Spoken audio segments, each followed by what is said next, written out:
सिंध में peoples party की हुकूमत की रवानगी का वक्त हुआ चाहता है। Opposition leader Sindh assembly Haleem Adil Shaikh ने पेशगोई कर दी। मीडिया से गुफ्तगू में हलीम आदिल ने कहा कि पीपल्स पार्टी गरीब लोगों को मलीन नदी में प्लॉट बेच रही है। हम नाले साफ करते रहें, आप नाले आबाद करते रहें। उन्होंने कहा कि पीपल्स पार्टी ने 5 साल में 600 अरब बटे खाते लगाकर जाली अकाउंट्स में डाले। एक वजीर जिसकी नौकरी झूठ पर चलती है।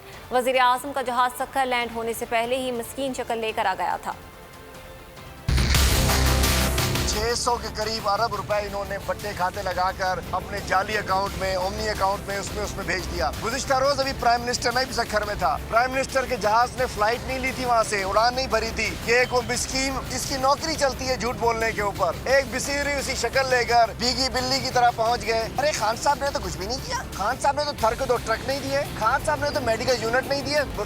साहब जरा सिर्फ बोलने पे यकीन ना रखो, कुछ पढ़ने पे भी यकीन कर लो। इस नौकरी में पढ़ना भी जरूरी है। जो 15 लाख आपकी तनख्वाह है, पढ़ लिख के आया करो। थरपारकर की बात की तो थरपारकर में 2,75,000 लोगों को वजीर आजम की जानिब से हेल्थ कार्ड मिल चुके हैं।